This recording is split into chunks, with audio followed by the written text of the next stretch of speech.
दोस्तों मैं लेकर आ चुका हूँ एक नया कल्टीवेशन मानवा। और इस मानवा के स्टार्ट में हमें एक अटैक दिखाया जाता है जो कि एक लड़की की तरफ जा रही थी। अभी उस बंदे का सीन दिखाया जाता है जिसने लड़की की उस बंदे ने उस लड़की की गला काट दी थी उस अटैक से। और उस बंदे का नाम बताया जाता है जो कि बैक मेगुल है। और वो बंदा चिल्लाते हुए कहता है हम लोग फाइनली मिल गए असुरा हेवनली डीमन लॉर्ड। तभी हमें असुरा हेवनली डीमन लॉर्ड का सीन दिखाया जाता है जो कि देखने पर ही बहुत खतरनाक था। तभी मेगुल मन में ही कहता है, इसे देखने के बाद ऐसा लग रहा है जैसे कि ये बहुत ही ताकतवर है और ये डीमन हिस्ट्री में सबसे पावरफुल डीमन है। एक कोल्ड फेस जो कि देखने पर ही डर लगता है। ग्रेटेस्ट लेजेंड है वो डेमोनिक वर्ल्ड का जो कि लीडर है डेमोनिक कल्ट का असुरा हेवनली डीमन। लोग इसके लिए पता नहीं कितने बलिदान देते हैं और कितने इंसानों का जान लेते हैं इसके लिए। ये सिर्फ एक मैटर है जिसमें ये मैटर है टाइम का, इससे पहले कि पूरी दुनिया इसके कदमों में आ जाए। तभी नैरेटर बताता है उससे पहले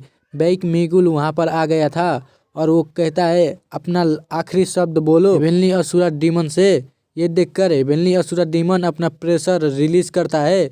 ये देखकर मेगुल भी डर जाता है और कहता है ये वर्दी है मेरा अपोनेंट बनने के लिए और ये स्टोरी का फाइनल बॉस होगा। और हंसते हुए कहता है ये इंटरेस्टिंग नहीं होगा बिना किसी चैलेंज के, इसीलिए चलो फन करते हैं इसे हराने से पहले। और कहता है अब तुम्हारा समय खत्म हो चुका है हेवनली डीमन लॉर्ड। अभी हेवनली डीमन लॉर्ड का सीन दिखाया जाता है जो कि साउंड टेलीपैथी की मदद से कहता है प्लीज मुझे मत मारो। ये सुनकर बैक मेगुल का चेहरा कार्टून जैसा बन जाता है और कहता है क्या मैंने गलत सुना, क्या ये अपोनेंट कुछ गलत बात कर रहा है या फिर मेरा कान ही खराब हो गया है। और कहता है ऐसा हो ही नहीं सकता कि ये अपनी जान के लिए भीख मांगेगा। अभी वो हेवनली डीमन लॉर्ड का सीन दिखाया जाता है जो कहता है प्लीज मुझे मत मारो, मैं सीरियस हूँ, मुझे जाने दो यहाँ से। ये सुनकर बैक और भी गुस्सा हो जाता है और मन में कहता है ये तो साउंड टेलीपैथी यूज कर रहा है। तभी उस डीमन लॉर्ड का सीन दिखाया जाता है जो कह रहा था मैं चूहे के जैसा छुप के रहना चाहता हूँ, रह सकता हूँ, अगर तुम चाहो तो मैं इस जगह से बहुत ही दूर चला जाऊंगा। ये सुनकर बैक और भी गुस्सा हो जाता है और कहता है मैं ये अलाउ नहीं करूंगा। मन में ही गुस्सा होते हुए कहता है तुम मेरे प्लान को बर्बाद कर रहे हो एक अच्छा हीरो बनने के लिए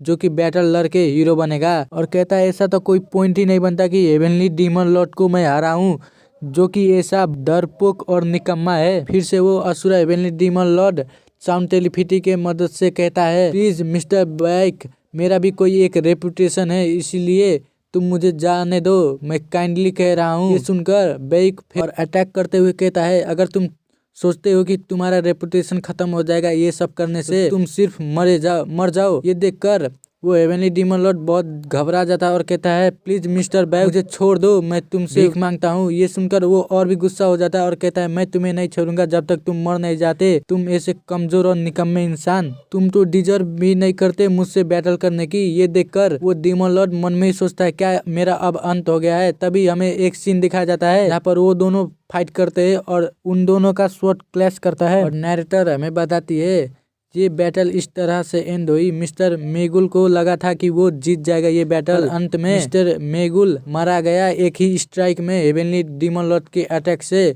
और 22 साल बाद का सीन दिखाया जाता है जहाँ पर डेमोनिक कल्ट का ग्राउंड दिखाया जाता है जहाँ पर हमें असुरा हेवनली डीमन लॉर्ड का सीन दिखाया जाता है जो कह रहा था आखिर बैक मेगुल ने मुझ पे अपना स्ट्रॉन्गेस्ट अटैक किया क्यों नहीं, वो तो मुझ पे अपना स्ट्रॉन्गेस्ट अटैक भी कर सकता था। और वो कहता है जो भी हो इसके वजह से मुझे और भी चांस मिल गया कि मैं अपने आने वाले पीढ़ी को आगे बढ़ा सकूं। और इसके वजह से और सभी को पता है मैं पावर को मानता हूं, इसी की वजह से मेरे 3 लड़के जो कि नया कल्ट लीडर बनने की कोशिश कर रहे थे लेकिन अब वो तीनों ही ग्रेवयार्ड में पड़े हुए हैं। तभी हमें एक बंदे का सीन देखा जाता है जो कहता है फादर क्या आप ठीक हो। ये देखकर वो बंदा कहता है ये मेरा यंगेस्ट सन है गुरु गैंग। तभी नैरेटर हमें बताती है ये हेवनली डीमन लॉर्ड का आखिरी सन है जो कि इससे मिलने आया था इस वक्त।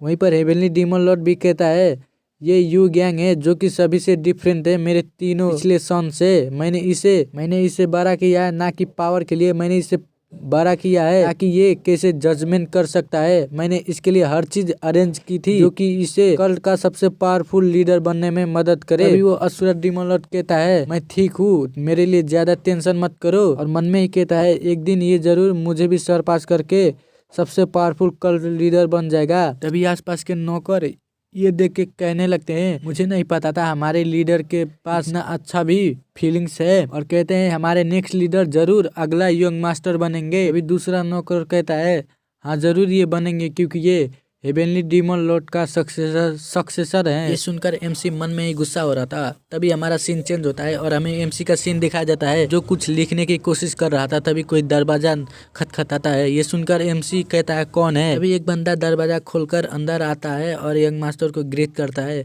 और हमें बताया जाता है ये बंदा इस सेक्ट का ग्रिम रीपर है जिसे टॉर्चर एक्सपर्ट भी कहते हैं। एमसी से कहता है मैं ऑर्थोडॉक्स सेक्ट का एक बंदे को टॉर्चर कर रहा था, तभी मुझे महाराज ने इधर भेजा है कि मैं आपको जानकारी दे सकूं। मैं महाराज का रिक्वेस्ट लेकर आया हूं इधर। ये सुनकर एमसी अपना फेस कोल्ड हार्टेड पर्सन जैसा बना लेता है और मन में सोचता है ये जरूर मेरा क्वालिफिकेशन चेक कर रहा है फ्यूचर से लीडर के लिए, और कहता है आगे बोलो क्या हुआ। ये सुनकर वो ग्रिम रिपर कहता है उस क्रिमिनल को अंडरग्राउंड पैसेज में रखा गया है जिसे 3 दिन से टॉर्चर किया जा रहा है। और कहता है पहले दिन में उसका कमर से लेके पैर तक पूरा स्किन निकाल कर हमने उसे नमक पानी भरे हुए बाल्टी में पूरे आधा दिन के लिए रखा था। और कहता है टॉर्चर के दूसरे दिन मैंने उसका पैर काट कर पिग्स को दे दिया खाने के लिए, और तीसरे दिन जो कि आज है उसे पता चला कि उसका हाफ बॉडी ही नहीं है उसके शरीर में। कहकर वो बंदा मन में ही सोच रहा था मैं ही सिर्फ इस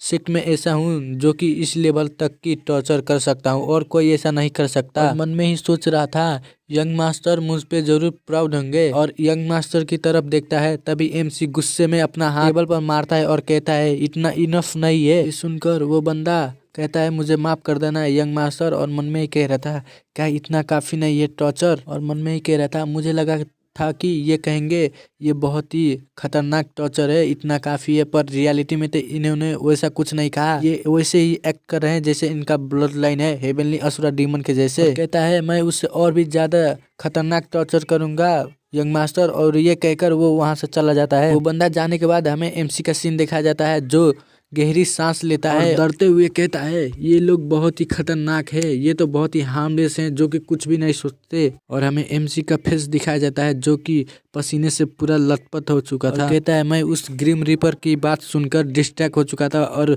मैं मन में ही कह रहा था इतना इनफ नहीं है, मैं बहुत ही कमजोर हूँ, इतना इनफ नहीं है, और गलती से मैं ये बात जोर से चिल्ला के कह देता हूँ। ये सुनकर उस बंदे को लगा कि मैं उसकी बात कर रहा हूँ और वो कह रहा था कि मैं उसे और भी डेंजर टॉर्चर करूंगा। ये सुनकर एमसी मन में ही कह रहा था क्या हुए उससे और भी ज्यादा टॉर्चर करेगा। और कहता है ये लोग तो बहुत खतरनाक पनिशमेंट देते हैं जो कि सिर्फ नजर रख रहा था इन लोगों की सेक्ट पर। कहता है ये तो अनएक्सेप्टेबल है, और उसके हाथ में दिखाया जाता है जिसमें वो लिख रहा था कि मैं लीडर के लिए क्वालिफाई नहीं हूँ। कहता है मैं फेल हो गया ये उसे कहने में, और सर पकड़ते हुए कहता है मुझे डिमोनिक कल्ट का लीडर बनने से अच्छा तो एक नॉर्मल लाइफ जीना ही पसंद है। मेरे आसपास के लोग गलत ही सोचते हैं, उन्हें लगता है कि मैं डिमोनिक कल्ट का लीडर बनने के लिए एकदम क्वालिफाइड हूँ। तभी एक सीन दिखाया जाता है जिसमें एक सर्वेंट पूछती है यंग मास्टर आप कहाँ से आ रहे हो।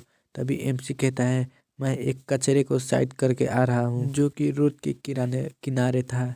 ये सुनकर उस सर्वेंट को लगता है कि ये ऑर्थोडॉक्स सेक्ट के मेंबर को कचरा कह रहा है। दूसरा सर्वेंट कहता है ये कह रहे हैं कि उस बंदे को कहीं फेंकने के लिए, क्या वो हमारा अंडरग्राउंड प्रिजन है। तभी एक सर्वेंट चिल्लाते हुए कहता है कल्ट लीडर हमारे यंग मास्टर फाइनली अपना असली रंग दिखा रहे हैं, और कहता है हमारे यंग मास्टर अब सही रास्ते पर चल रहे हैं। ये सुनकर एमसी मन में ही कहता है मैं तो सिर्फ कचरा फेंकने जा रहा था, ये लोगों को गलत फहमी हो चुकी है। और कहता है इस जगह पर मैं एक नॉर्मल लाइफ कभी भी नहीं जी सकता हूँ, लगता है मुझे अपने फादर को इसके बारे में कहना पड़ेगा इससे पहले कि ये मुझे सेक्ट का लीडर बना दे।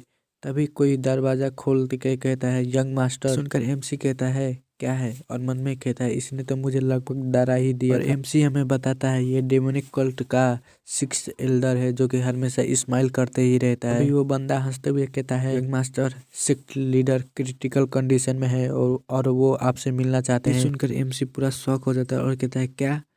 तो दोस्तों इसका चैप्टर यहीं पर ख़त्म होगा, और इसका अगला चैप्टर कर मैं हो सके तो ले आऊँगा क्योंकि मेरा मोबाइल का कंडीशन अभी बहुत ही ख़राब है, इसीलिए मैं जितना ट्राई कर रहा हूँ वीडियो बनाने के।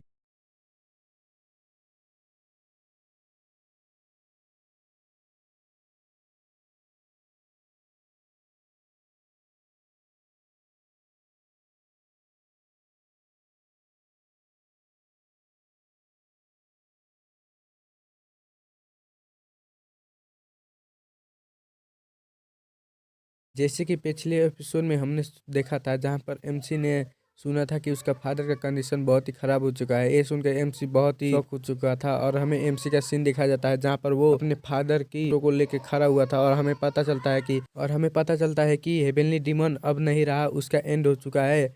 और हमें एमसी बताता है आखिर ये कैसे हुआ और हमें कुछ देर पहले का सीन दिखाया जाता है जहाँ पर एमसी दौड़ते हुए जाता है और दरवाजा खोल के कहता है फादर, और कहता है क्या हुआ। तभी एमसी के साइड पे एक सर्वेंट था जो कहता है वेल, हमारे मास्टर को जो इंजरी मिला था पिछले वाले बैटल में माउंटेन पे, उसी इंजरी की वजह से इनका इंटरनल ऑर्गन डैमेज हो चुका है और वो अब ज्यादा होल्ड नहीं कर सकते हैं। अभी असुरा हेवनली डीमन लॉर्ड कहता है यू गैंग, मेरे बच्चे क्या तुम इधर हो। ये सुनकर एमसी कहता है मैं यहीं पे हूँ, और मन में ही कह रहा था शरीर देखने पर लग रहा है कि ये तो अभी बोलने के भी हालत में नहीं है। अभी असुरा हेवनली डीमन लॉर्ड कहता है मेरे बच्चे ध्यान से सुनो, अब से इस कल्ट का नया लीडर तुम ही हो। ये कहकर हेवनली असुरा डीमन लॉर्ड का दी एंड हो जाता है। और ये सुनकर एमसी कहता नहीं, ये नहीं हो सकता। और हमें एमसी का सीन दिखाया जाता है जहाँ पर एमसी कह रहा था मैं अब इस सेक्ट को कभी भी नहीं छोड़ सकता हूँ। अभी एमसी के पीछे एक बंदे का सीन दिखाया जाता है। ये देखकर एमसी को महसूस हो जाता है और कहता है लगता है कोई ऐसा बंदा मेरे रूम में आया है जो कि कभी भी मैंने उसे नहीं देखा है। और कहता है बिना परमिशन के मेरे रूम में तुम क्यों आए हो, आखिर हो कौन तुम। अभी वो बंदा कहता है मेरे रूडनेस के लिए मुझे माफ कर देना,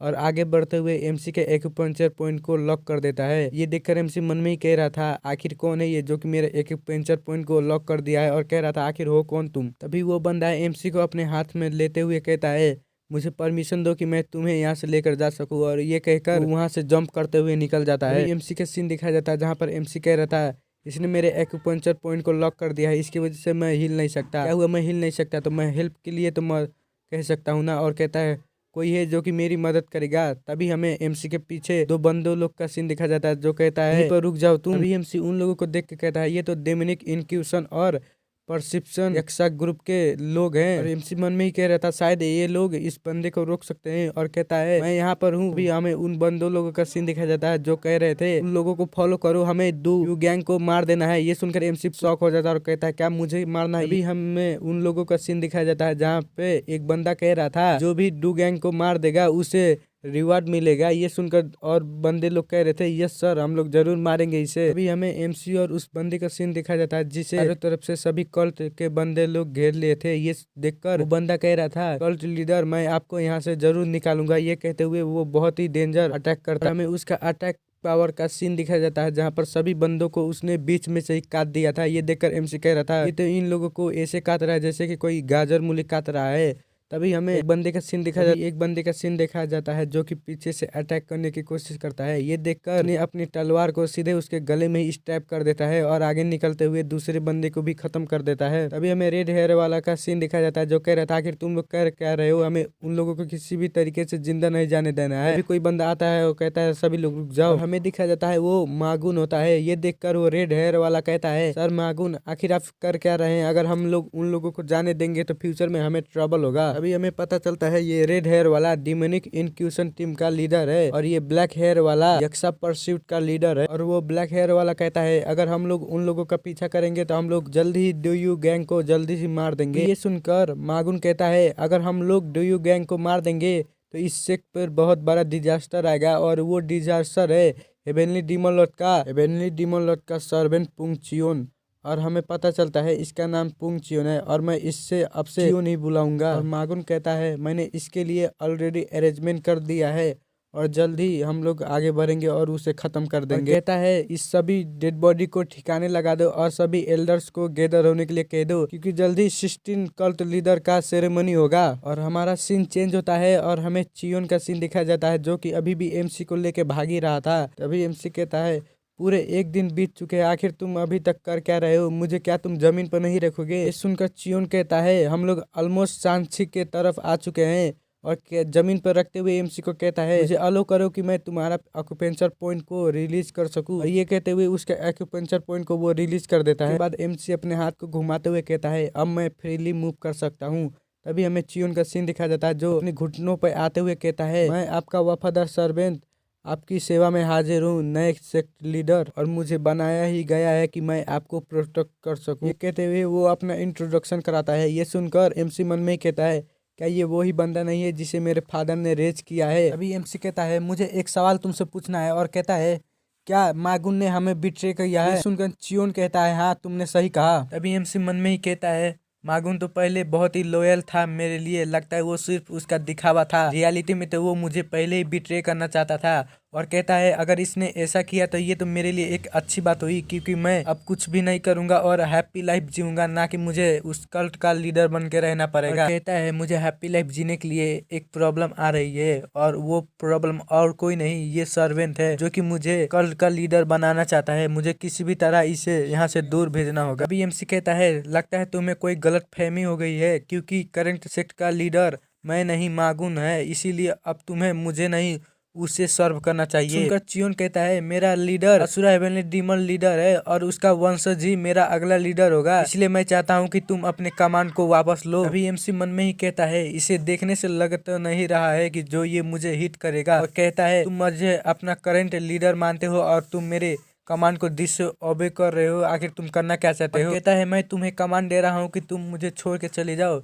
ये सुनकर वो सर्वेंट गुस्सा हो जाता है और बहुत जोर के पंच मारने के लिए आ रहा था। ये देख के एमसी डर जाता है और हमें बहुत ही बड़ा ब्लास्ट दिखाया जाता है जंगल में। अभी हमें दिखाया जाता है उस पंच को चियोन ने एमसी पर नहीं पहाड़ पे मारा था, और हमें दिखाया जाता है चियोन कहता है कि मैंने अपने लॉर्ड का ऑर्डर को फॉलो नहीं किया, इसीलिए मुझे पनिशमेंट मिलनी चाहिए। ये कहते हुए वो अपने सर को दीवार में पीट रहा था। इसकी वजह से बहुत सारे स्टोन नीचे गिर रहे थे, इसकी वजह से एमसी को चोट भी लग रहा था। एमसी बहुत जोर से कहता है आखिर तुम आधी रात को करना क्या चाहते हो? पूरे जंगल में हंगामा हो रहा है। ये देखकर कल्ट लीडर कहता है मैं तब तक नहीं रुकूंगा जब तक तुम मुझे कमांड करोगे एज अ कल्ट लीडर। सुनकर एमसी कहता है मैं कहता हूँ तुम रुक जाओ एज अ कल्ट लीडर के हिसाब से। अभी के अभी ये सुनकर चियोन वहीं पर स्टेट खड़ा हो जाता है। ये देखकर एमसी कहता है फादर आखिर ये इंसान है क्या? एमसी अपने सर पकड़ते हुए कहता है सबसे पहले हमें इस माउंटेन से नीचे जाना होगा कहीं पर रहने के लिए, और कहता है फादर ने तुम्हें कितने पैसे दिए हैं? ये सुनकर चियोन कहता है मुझे माफ कर देना होने वाले कल्ट लीडर, मेरे पास 1 रुपए भी नहीं है। मुझे लगता है कि आपको यहीं पर आज रात बितानी पड़ेगी इसी माउंटेन पर। ये सुनकर एमसी कहता है क्या आखिर तुम कह क्या रहे हो? अगर तुम्हारे पास पैसे नहीं है तो तुम मुझे प्रोटेक्ट कैसे करोगे? ये सुनकर चियोन कहता है मुझे माफ कर देना सेक्ट लीडर। कहता है पर मैं कुछ करूंगा जिसके वजह से हमें खाना और रहना दोनों मिले, और कहता है लगता है ये लोग ऑलरेडी आ चुके हैं हमसे भेंट करने के लिए। और हमें दिखाया जाता है बहुत सारे बंदे इन दोनों के सामने आ चुके थे। ये देखकर एमसी बहुत ज्यादा शॉक हो चुका था। अभी हमें बताया जाता है वो ग्रीन फॉरेस्ट के चोर हैं, और उन्हीं चोरों में से एक आके कहता है मुझे नहीं पता है कि तुम लोग कैसे इधर हो और बिना प्रॉब्लम के, पर मुझे लगता नहीं है कि तुम यहाँ से जिंदा वापस जा पाओगे। अभी एमसी मन में ही कहता है इन लोगों को देखकर ये नहीं लग रहा है कि ये लोग नॉर्मल चोर हैं, इन्हें देखकर लग रहा है कि ये लोग इलाइट चोर है। और कहता है मुझे ये तो नहीं लग रहा है कि ये लोग हमें ग्रीट करने के लिए आए हैं। हमें इन लोगों को अवॉइड करके इन लोगों से माफी मांग लेनी चाहिए और यहाँ से जाने की कोशिश करनी चाहिए। ये सुनकर चियोन गुस्से होते हुए कहता है अपनी जबान पे लगाम दो। ये कहते हुए वो अपनी ऑरा को रिलीज करते हुए कहता है तुम्हारी हिम्मत कैसे हुई इनसे इस तरीके से बात करने? ये देखकर एमसी डर जाता है और कहता है चियोन आखिर तुम करना क्या चाहते हो? और कहता है चलो जल्दी से माफी मांगो, मेरे बाद तुम भी माफी मांगो। और वो मेंबर्स का लीडर कहता है क्या तुम हमारा बेइज्जती करना चाहते हो? और कहता है इन लोगों पर अटैक करो। तभी सभी बंदे लोग एमसी और चियोन पे बो एंड एरो से अटैक करते हैं। अभी हमें वो अटैक दिखाया जाता है जो कि सीधा एमसी और चियोन के ऊपर जा रहा था। अभी हमें चियोन का सीन दिखाया जाता है जो गुस्सा होते हुए कहता है मैंने कहा अपनी जबान पर लगाम दो। ये कहते हुए वो बड़ा सा स्लैश करता है और सभी अटैक को खत्म कर देता है। ये देखकर वो लीडर कहता है इसे देखने से नहीं लग रहा है कि ये कोई नॉर्मल बंदा है, और अपने सभी मेंबर्स को कहता है जल्दी से यहाँ से रिट्रीट करो। अभी हमें उसके पीछे चियोन को दिखाया जाता है जो कहता है क्या तुम अभी भी एरोगेंट बन रहे हो? ये कहते हुए उसका सर को पकड़ के मोड़ देता है, और ये देखकर लग रहा था कि वो मर गया। तो ये देखकर कहता है तुम इस तरीके से इंसानों को नहीं मार सकते। ये सुनकर चियोन कहता है ये अभी तक मरा नहीं। ये सुनकर एमसी कहता है आखिर तुम कहना क्या चाहते हो? तभी चियोन उस बंदे से कहता है मेरे मास्टर को रेस्ट करना है, इसीलिए तुम अपने विलेज में इन्हें लेके चलो। और कहता है एमसी से ये अभी तक मारा नहीं है। ये देखकर एमसी कहता है लगता है ये तो पागल है। और हमारा सीन चेंज होता है और हमें चोरों का अड्डा दिखाया जाता है जहाँ पर चियोन दरवाजे को लात से मार के खोल देता है और हमें अंदर 3 बंदे लोगों का सीन दिखाया जाता है। चियोन कहता है ये जगह बहुत ही अनस्टेबल और रहने के लिए बहुत ही खराब जगह है। अभी ये देखकर एमसी कहता है तुम बहुत ही रूड हो रहे हो चियोन। ये सुनकर चियोन कहता है मुझे माफ कर देना मेरे मास्टर। अभी एमसी कहता है तुम थोड़ा एरोगेंट हो रहे थे, और कहता है हमें माफी मांग लेनी चाहिए एक आपस से। अभी एमसी कुछ देख के शौक हो जाता है और हमें दिखाया जाता है वहाँ पर एक बहुत ही ब्यूटीफुल गर्ल थी। उसे देख कर एमसी कहता है आखिर कोई बैंडिट के ग्रुप में ऐसा ब्यूटीफुल गर्ल कहाँ से आ सकता है? और कहता है जो भी हो मुझे इसे प्रोटेक्ट करना चाहिए। और कहता है चियोन तुम्हें कैसे भी इस गर्ल को प्रोटेक्ट करना है। अभी उस लड़की का सीन दिखाया जाता है जहाँ पर वो लड़की कहती है आज की रात बहुत खूबसूरत है और कहती है तुम दोनों बास्टर्ड यहाँ पर आ क्यों रहे हो। और इसी के साथ इसका एपिसोड यहीं पर खत्म हो जाता है। नेक्स्ट एपिसोड जल्द ही आएगा।